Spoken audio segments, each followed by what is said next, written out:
What's up, everybody? I'm Rick. And I'm Anna, and welcome to our review of the 1934 movie One Night of Love.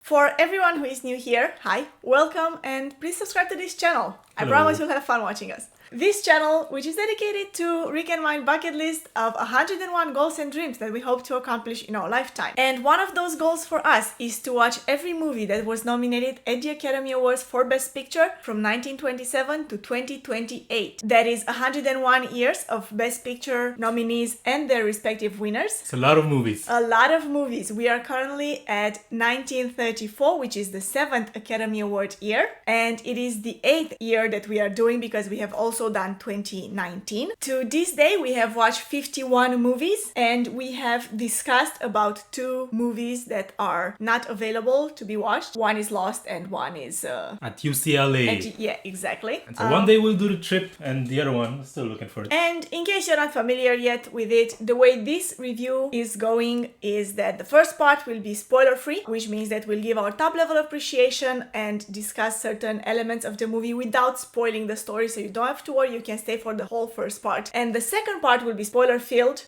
which means that we will deep dive into certain elements, certain scenes that piqued our interest. And if you do not want to get spoiled, first of all, don't worry, we will warn you before we get to the spoiler section. And at that point, you can head to the timestamp in the description box below. That will take you directly to the end of this video where we do the ranking. Yes, ranking of the movies of 1934. But before all of that, Rick, yes, trivia section. Hit me with that info. What is that movie we watched?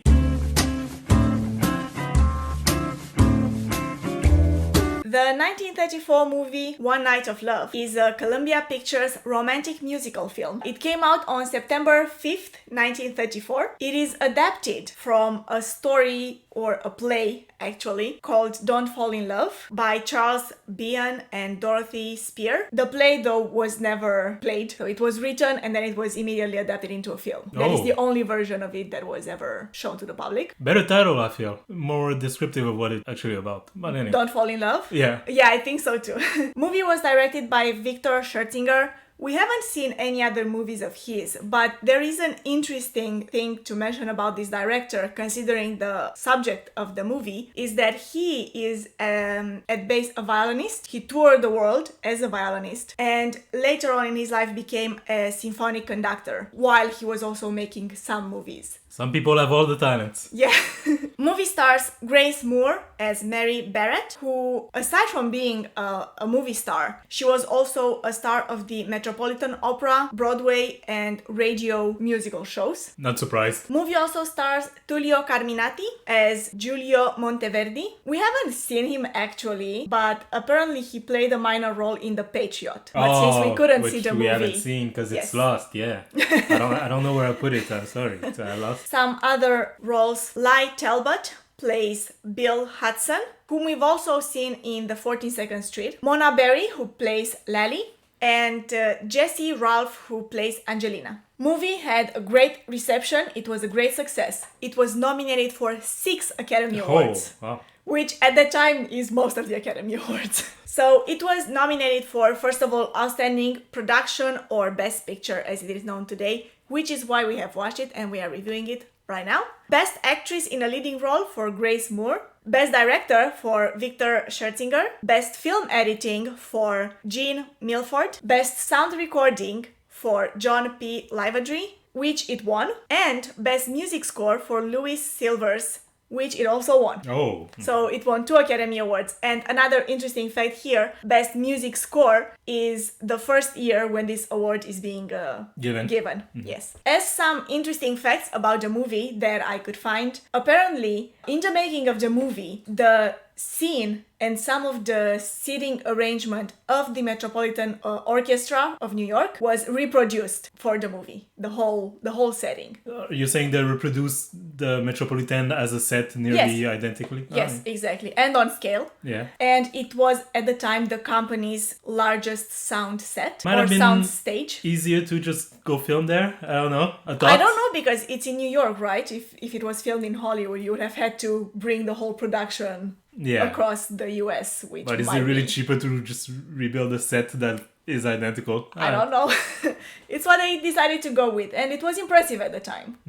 That is it for the information that I have about the movie. So without further ado, let us move on to our spoiler-free section.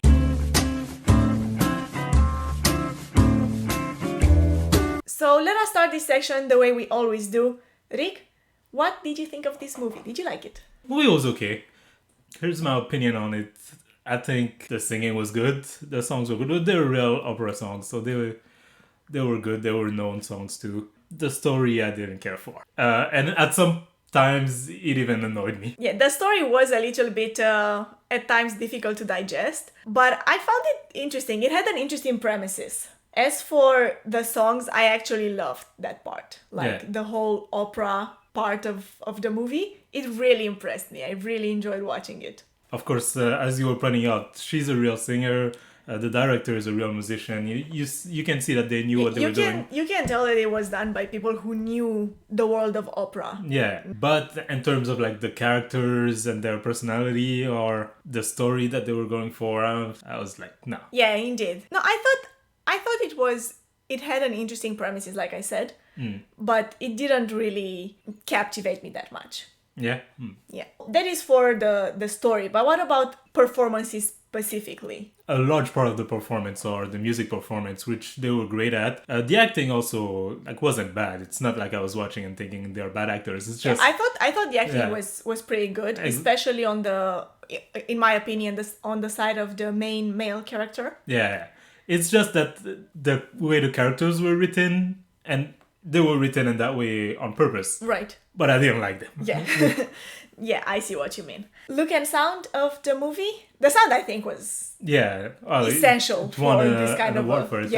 And it was also very good. Yeah, there's nothing to say about I think all in all, it's a movie that, they decided to make this movie in a certain way and they succeeded at that, technically and on a performance basis. But what they were trying to sell me, I didn't buy. Yeah, I see what you mean. Which makes me really curious, actually, because it's adapted from the play, right? It's not the exact same story. And I'm wondering if the play had similar characters or a similar story development.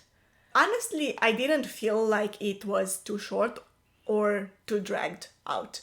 I felt like the story was pretty, compact, concise. Yeah. In my opinion. If it had gotten any longer than that, I would have felt like it's starting to... Well, yeah, but that's what I'm saying. It didn't feel too long nor too short. It felt just like that was the story. It's just that the way the characters were developed was not... Yeah, with the amount of time that they had, they could have done a better job. Probably. But this is really just in terms of opinion, because I can't just necessarily pinpoint on a technical basis anything that was done badly. It's just... in my opinion, this is not the kind of movie that...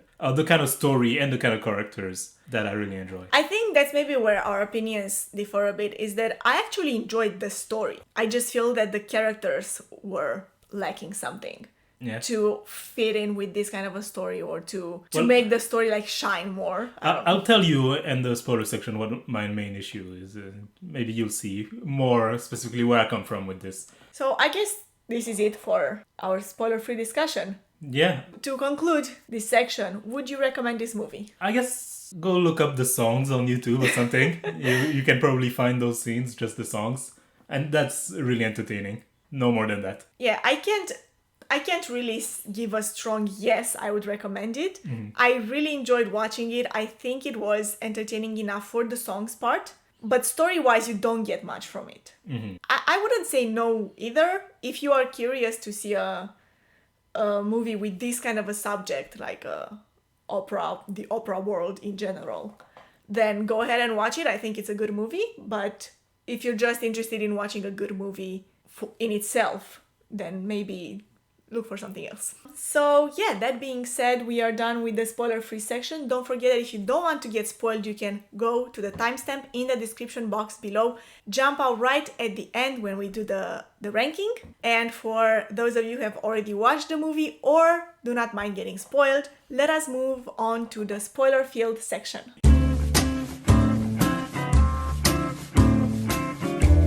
We will start this section, the way we always do, I will give you a short synopsis of the movie. Mary Barrett is an aspiring opera singer who is taken under the wings of a famous operatic maestro, Guilio Monterverdi. After spending endless working hours together and arguing, their relationship develops into love. But jealousy and misunderstandings prevent Mary and Giulio from acknowledging their true feelings. So this is the subject of the movie.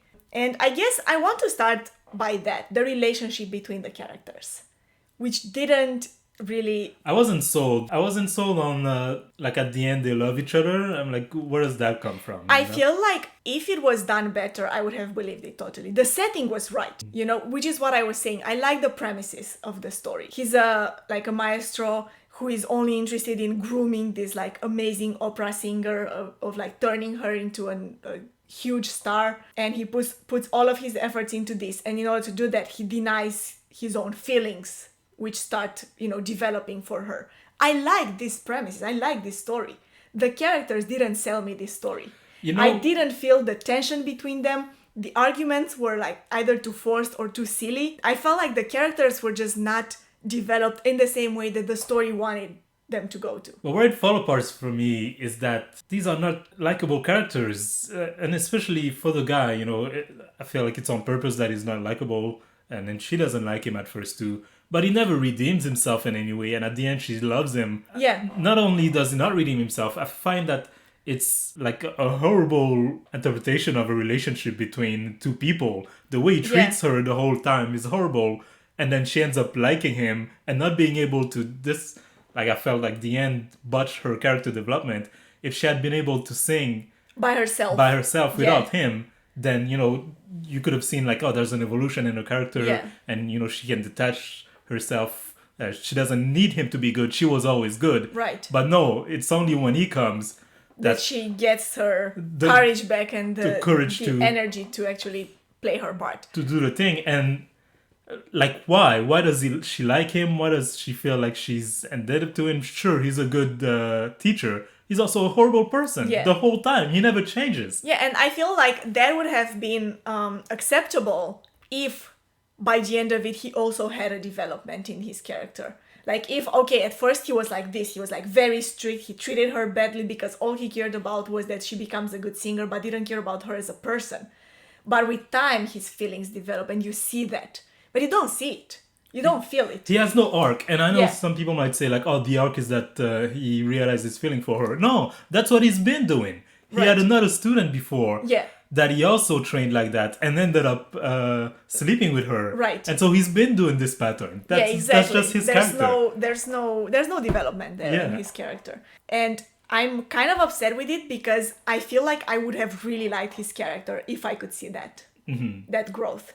Yeah. But I did. I think that I would have liked him. Even the way he started, even the way he was in the beginning. If I could see him like slowly and painfully giving in to his romantic feelings for her, I would have liked that. But there's not even an inch of that in the movie, so I can't say that. Exactly, there isn't. I feel like that's something that his character really lacked in. To me, that's another movie, Yeah. And then it affects, like I was saying, the main female character too, because not only is she the whole time, totally dependent on him, that never changes even at the end, but also all of his mistreatment is then seen as a symbol of love, Right. And so no, that's a horrible example to show people. Yeah, no, you don't want that lesson out there for anyone. So I thought that an interesting here that we could talk about was the part where Mary decides to leave the house of her maestro to renounce opera and singing for good, and then goes and has like a wild party or whatever, doing crazy stuff with her friend. She goes around town breaking her home posters and stuff like that. Yeah, exactly. What did you think about that part of the movie? I don't know. And to me, again, this goes back to my main problem with the movie, which is their relationship and what it means for the main female character, because she was singing before he was in her life. Yeah. And so I understand that with the years, the singing and the performances became intertwined with him because he was teaching her, he was managing her. But it was something that she loved doing. Yeah. And she renounced it so easily because she was jealous of another girl being around with him. Right. It wasn't even just because she was upset with him or because of the way he treated her. No, it was because she was jealous. Exactly. And so why not just say, I'm done singing for you, but like I'll sing for myself. I always loved singing. Right. You know, that was her dream. She went to Italy by herself to do this. Yeah, like you taught me everything you could have, and now I'm gonna go on my own because... Yeah.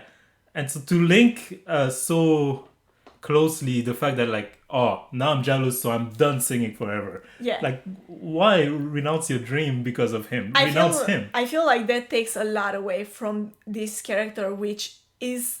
I think they're trying to portray her as like a strong female character, but at the same time, she's not.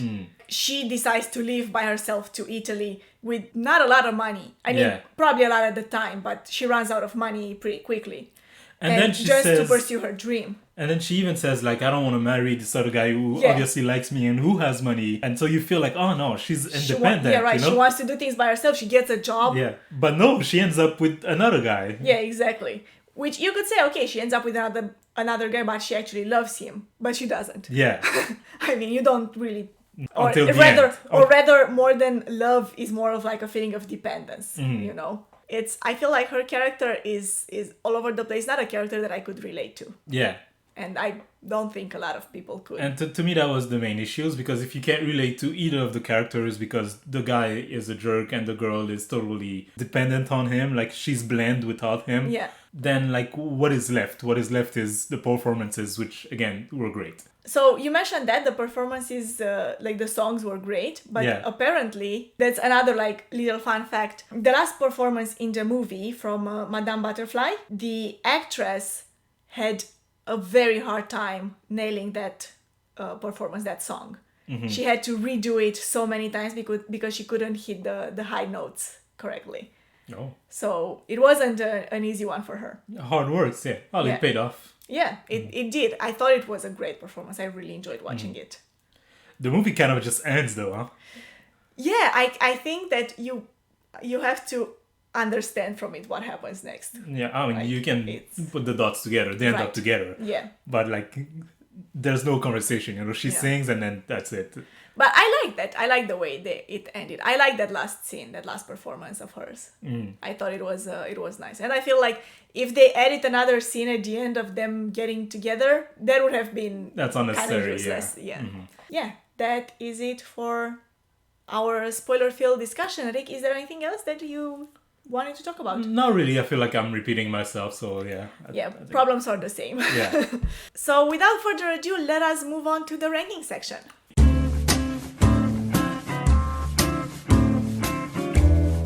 So, as of now, the ranking of the 1934 Academy Awards Best Picture nominees is: at number 6, Here Comes the Navy; at number 5, Flirtation Walk; at number 4, Cleopatra; at number 3, The House of Rothschild; at number 2, The Barrett of Wimpole Street; and at number 1, The Gay Divorcee, with an asterisk that The White Parade is also on the list, but we haven't actually watched it, so it's not in the ranking. Yeah. One Night of Love. Where would you put this movie on this list? So, One Night of Love, I would put it at number 6. Below Flirtation Walk, above Here Comes the Navy. Yeah. I think that's a good placement. I was not sure between 5 and 6, but I think number 6 is a good place. I feel like, you know, even though Flirtation Walk, not my favorite movie, I remember it more fondly. Maybe it's a recency bias because we just watched this, and so it's... The bad parts stick out more. Exactly. But yeah, thinking back on those two movies, I would put Flirtation Walk above it. But yeah, I feel like it's interchangeable. I could have made an argument for either. I feel like Flirtation Walk a little bit more entertainment value. It has more elements, entertaining elements. So it also because this one has a great musical performances. Flirtation Walk also does. Yeah, exactly. So I think number 6 is good for it. Yeah. So the new ranking of the 1934 Best Picture nominees is: at number 7, Here Comes the Navy; at number 6, One Night of Love; at number 5, Flirtation Walk; number 4, Cleopatra; number 3, The House of Rothschild; number 2, The Barrett of Wimpole Street; and number 1, The Gay Divorcee. I gotta say, below number 4, it's a rough year. Yeah, it's not going that well. But hey, we're far from done, actually. We have quite a few movies left on this year, so maybe it goes up. It's still, exactly. We still haven't seen the winner. I mean, you know what? From the last years where we put the winner like cavalcade, all over the place, I don't have my hopes are not necessarily in the winner, but just in the fact that there are a lot of movies left. So maybe we still have good movies on this list. Yeah. So yeah, that being said, that was it for our review of the 1934 movie One Night of Love. Thank you so much for watching. If you enjoyed this video, don't forget to give it a thumbs up. And if you want to watch more videos from us, don't forget to subscribe to this channel. Don't forget that this channel is not just about reviewing movies. It's a bucket list channel where we hope to accomplish the goals and dreams that are on our bucket list. That includes so many different things like traveling, cooking, learning new things, self-growth, and we make videos about all of them and we bring them to you here. So if you want to follow us through our adventures, please subscribe. Also leave a comment in the description box below. Did you or did you not enjoy this movie? Once again, thank you so much for watching and we'll see you all next time. Bye! Have a nice day.